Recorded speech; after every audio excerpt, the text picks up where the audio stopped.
అంటే ఇంట్రెస్టింగ్లీ ఇదే టైంలో ఒక రీల్ రౌండ్స్ చేస్తుంది పాతది. బాహుబలి టైంలో మన రమ్యకృష్ణ గారి పాత్రని శ్రీదేవి గారికి ఆఫర్ చేశారని రాజమౌళి గారు చెప్పారు ఇది ఓపెన్లో ఒక ఇంటర్వ్యూలో. బట్ ఆవిడతో వచ్చిన అసోసియేటెడ్ కాస్ట్ అంత పెద్ద స్టార్ని తీసుకురావడం అది ఇట్ వాజ్ అన్బిలీవబుల్ అని చెప్పి ఆవిడని డ్రాప్ చేసుకుని రమ్యకృష్ణ గారిని కాస్ట్ చేస్తే ఆవిడే ఆ పాత్ర కోసం ఆవిడే పుట్టారన్నట్టు వర్కౌట్ అయిపోయింది. బట్ అంటే the reason I'm asking is so not always is the star combination decision. అది చాలా సార్లు అయింది. That is a very very well known fact అది.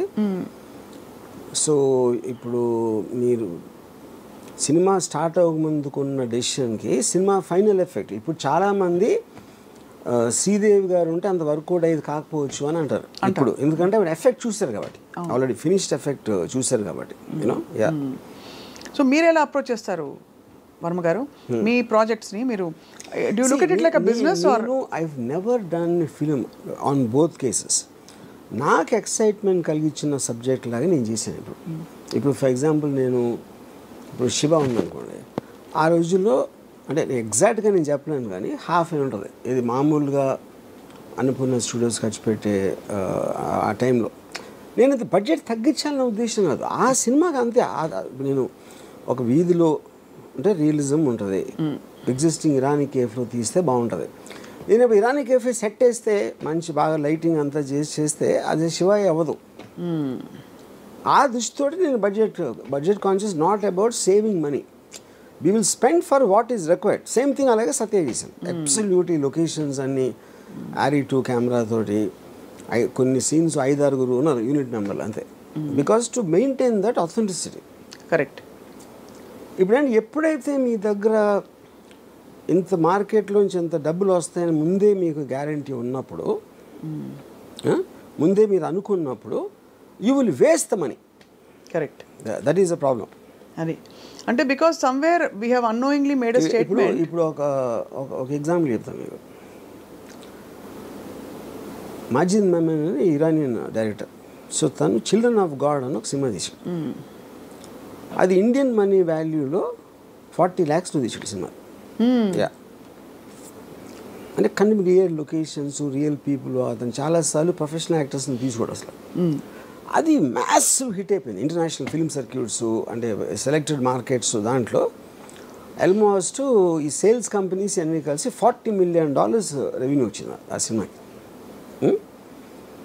అది బాంబేలో ఒక ప్రొడ్యూసరు దాని రైట్స్ కొన్నాడు 3.5 crores. ఇది 40 lakh ఒరిజినల్ కాస్ట్ అయితే 3.5 crores రైట్స్ కొన్నాడు. కొని ఈ తారే జమీ పేలో యాక్ట్ చేసిన పిల్లడు ఎవరుతాడు దర్శిల్ జాఫరీ అని, వాడికి 2 కోట్లు ఇచ్చి బుక్ చేశాడు ఆ పిల్లోడిని. ప్రియను డైరెక్టర్. ఇప్పుడు ఈ రెమ్యునరేషన్స్, రైట్స్, మేకింగ్ అన్నీ కలిపి without publicity it costed around 15 crores. పబ్లిసిటీకి ఇంకో 10 ఖర్చుపోయాడు, 25. ఇది 40 lakhs సినిమా 25 crores అయింది ఇప్పుడు ఇక్కడ ఇండియాలో. అయిన తర్వాత దాని పేరు ఏం పెట్టాడు? తరరం పంపం. ఎందుకు తరరం పంపం పెట్టాడంటే అది పెద్ద హిట్ సాంగ్. దాంట్లో మన ఆమిర్ ఖాన్ ఇప్పుడు చెప్పాను కదా, తారే జమీన్ పర్. దాంట్లో పెద్ద హిట్ ఆ సాంగ్ మూలాన అందరికి దగ్గరికి వెళ్తుంది అని ఆడ ఉద్దేశం. వీడికి 2 కోట్లు ఎందుకు ఇచ్చావు అని అడిగాను అది దర్శిల్ జాఫ్రీకి. సార్ ఇప్పుడు ఆమిర్ ఖాన్ కోసం వచ్చి ఉండొచ్చు కానీ వచ్చిన ప్రతి ఒక్కళ్ళకి ఆమిర్ ఖాన్ ఎంతో దానికన్నా ఎక్కువ వీడు నచ్చాడు అంటాడు వాడు ఈ దర్శిల్ జాఫ్రీ. అందుకని వాడు నెక్స్ట్ పిక్చర్కి వాళ్ళందరూ ఆమిర్ ఖాన్ ఆడియన్స్కి నేను 2 కోట్లు తీసుకుంటున్నానని అతని లెక్క. ఓకే, ఇది ఒకటి. ఇంకోటి ఏం చేశాడు, మొత్తం సినిమా అంతా ఇన్ఫిల్మ్ యాడ్స్, క్యాడ్బరీ చాక్లెట్, ఇది మీ మిల్క్, అదేదో ఈ చిల్డ్రన్ ప్రోడక్ట్స్ అన్నీ నింపేశాడు దాంట్లో. ఇన్ఫిల్మ్ యాడ్స్ లాగా పెట్టి దాని నుంచి తీసుకోవడానికి. ఫైనల్గా రిలీజ్ చేస్తే మొత్తం 25 కోట్లు పోయినాయి. ఆ 40 లక్షల్లో తీసి $40 million అది 25 కోట్లు చేసి 25 కోట్లు పోయినాయి. అప్పుడు నాకు ఒకటి చెప్పాడు బాంబేలో, ఈయన ఎంత తేడా వచ్చిందంటే నేను మాజిద్ మెమీను పిల్లల కోసం తీసాడు సినిమా. ఈయన పిల్లల నుంచి డబ్బులు చేసుకోవడానికి తీసాడు. అది ప్రైమరీ ఇంటెన్షన్ డిఫరెన్స్ ఏంటంటే అది యూనో. సో ఇప్పుడు మీకు మల్టిపుల్ ఆబ్జెక్టివ్స్ ఉంటాయి సినిమా ఇండస్ట్రీలో. అవును. ఒకళ్ళేమో అసలు ఎంత కమ్మేయాలి సినిమా, ఎంత ప్రాఫిట్ వచ్చేయాలి, ఇంత కొనరు నా సినిమా అని చెప్పడానికి. ఇప్పుడు మీకు హాలీవుడ్లో దే గో డైరెక్ట్లీ, వాళ్ళు మీడియేటర్స్ ఉండరు. వాళ్ళు they will take real time. ఇప్పుడు ఈ ఫోన్ చేసాడు అనుకోండి, ఫోన్ కంపెనీ డబ్బు ఎక్కడి నుంచి వస్తుంది, డైరెక్ట్గా మీరు కొంటేనే స్టేజెస్లో వెళ్తుంది అక్కడికి. So the product has to work in any manufacturing థింగ్లో. ఫిలింలో ఏంటి, మీరు బయ్యర్ కోసం తీస్తున్నారు అంతే కదా. బయ్యర్ కోసం తీసినప్పుడు వాడు మనకి ఎంత ఇస్తాడు, వాడిని ఇంప్రెస్ చేయడానికి అనేది ఎక్కడో సబ్ కాన్షియస్గా that becomes a bigger point then the actual film. మర్చిపోతారు చాలాసార్లు అవును ఫిల్మ్ ఏం చేస్తున్నాం అని. కరెక్ట్. అంటే honesty in a certain way, honesty అంటారు కదా. అంటే అందరికీ జనాలు నచ్చాలని ఉంటుంది, అది కాదు. But you can forget and easily divert your attention from the main point. మీరు అసలు స్టోరీ ఎందుకు చేస్తున్నారు అని మీకు ఫస్ట్లో అన్న ఇంట్రెస్ట్ ఇంటెన్షన్ అని చెప్పి, if it gets carried away అది చివరికి వచ్చేవారు మీకే తెలియదు అందరికీ. నేను కూడా దాంట్లో కొంచెం చేయి దాటిపోతుంది. ఒక పర్టికులర్ టైంలో మీరు మర్చిపోతారు అసలు మీరు ఎందుకు తీద్దాం అనుకున్నారు అనేది. It will go off. That's why I feel it's honesty. And that's why newer film makers వాళ్ళలో అది రీటైన్ అవుతుంది కొంతలో కొంత. ఎందుకంటే వాళ్ళకి ఎక్కడో ఒక conviction so called what ever పట్టు కూర్చుంటారు. బట్ వాళ్ళు కూడా మళ్ళీ రిపీట్ వండర్స్ చేయమంటే they may not be able to deliver, because వాళ్ళు కూడా they get carried away with so many influences. Correct. కానీ ఇంకో పాయింట్ ఏంటంటే ఇది చాలాసార్లు వర్కౌట్ కూడా అవ్వచ్చు.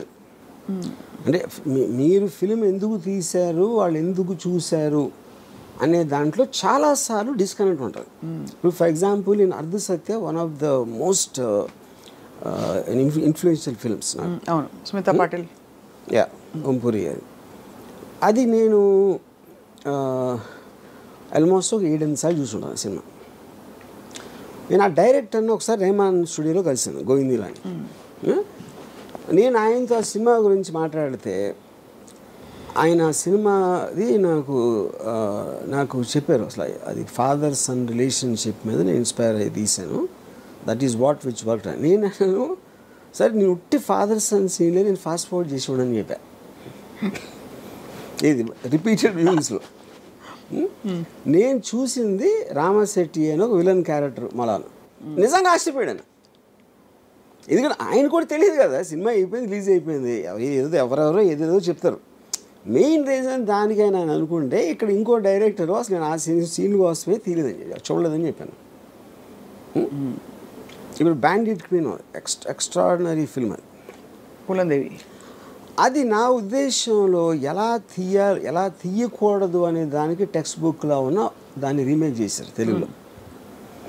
అది దానికన్నా 10 రెట్లు అడిగింది. ఏది బ్యాండిట్ క్వీన్ కన్నా ఎక్కువ. అప్పుడు ఏంటి అర్థం, దానికి ఏం చెప్తాను, దేర్ ఇస్ నో లాజిక్, ఏం లేదు. అంటే అది నా సెన్సిబిలిటీ అంతే, లాజిక్ ఉంది.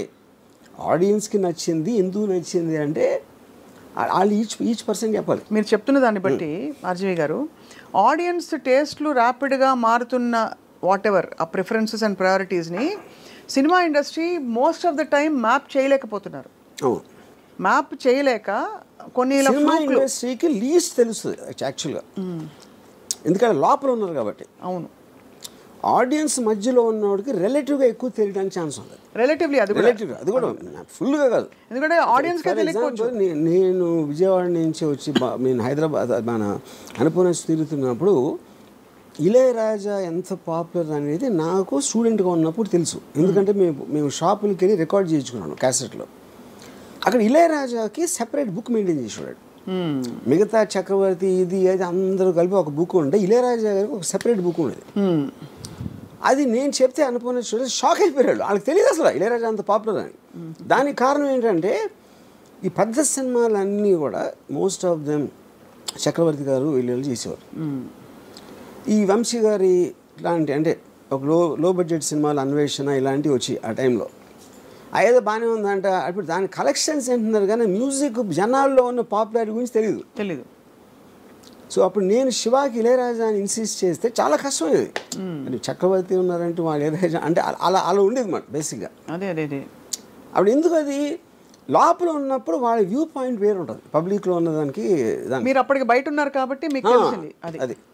ఎప్పుడైతే నేను లోపలికి వచ్చానో నాదే పరిస్థితి.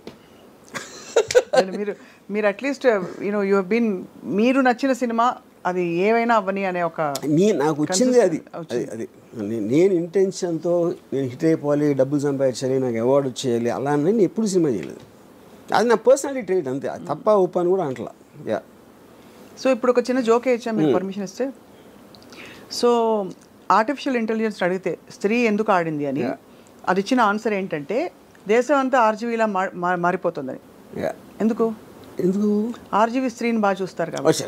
అందులో స్త్రీ అందుకే నేను జోక్ అని చెప్పాను సార్. అదే కాదు, నేను ఎలా స్త్రీనో చూస్తానో అలాంటి స్త్రీ లేదు దాంట్లో ఫస్ట్. ఓహో, అయితే ఈ టాపిక్ ఎక్కడతో మరి ఆ జోక్ని. బట్ సీరియస్లీ ఇట్స్ యాక్చువల్లీ మీరు అన్నట్టు ఇట్ ఈస్ ఛాలెంజింగ్. అంటే ఇప్పుడు ఫిల్మ్ మేకర్స్కి చాలా it's a lot of pressure, especially ఒక దారుణమైన పెద్ద సినిమా తీసేశాక. ఇంకా తర్వాత ఇప్పుడు గద్దర్ 2, యానిమల్, స్త్రీ 2, ఇంత వేరీడ్ ఫిల్మ్స్ అసలు ఒకదానికొకటి సంబంధం లేకుండా అంత బ్లాక్ బస్టర్స్ అవుతున్నాయంటే దాని అర్థం ఏంటి? జనాలు ఏదైనా చూస్తారు. అప్పుడు ఏదైనా చూస్తాను మనం అనుకుంటే ఏం చూస్తారో తెలియదు అనేది ఫాలో అవుతుంది. అంతే. అప్పుడు ఇంకా మనం అనుకున్నది మనం కన్విక్షన్తో చేయటం తప్పిస్తే there is no other choice for anybody. There's no correct, there's no other choice. After that it's about the figures. Correct. ఏ కాస్ట్లో తీయాలి, అవి ప్రాక్టికల్ డెసిషన్స్, అది viability, practical decisions and all that. But ఏదేమైనా మన కన్విక్షన్ని దాటి వెళ్ళి తీయడం వల్ల అది ఛాన్స్ ఆఫ్ హిట్ అవ్వడం ఉండొచ్చు కానీ, but there are more chances you'll fail because you are carried away in a lot of noises which is not your own voice. అంతేనా? So interesting. మీరు స్త్రీ 2 ని ఇప్పుడు మీ 2గా మార్చి మేము వెళ్ళి చూస్తాం సినిమాని. అది నేను చూడలేదు ఇంకా. But the point is there is a paradigm shift in terms of. మీకు రాజ్ కుమార్ రావు ఫ్రెండా sir? I know him. You know him. Did you tell him that the film is? No. You haven't yet told. Well, I'm sure he'll be surprised with your tweet. And strangely, tana first film nathone chesadu. Oh. He has some 3-scene role in Run. Yeah. కానీ ఇక్కడ again I'm telling you, ఇది రాజ్ కుమార్ రావుకి సంబంధమే లేదు. ఇది కానీ 10 రోజులు అనుకున్నాడు కదా. ఫిలిం అనేది జస్ట్ ఇప్పుడు ఇంకోటి ఇలాగ ట్రైలర్ అన్నారు కదా, ట్రైలరు ఎందుకు అసలు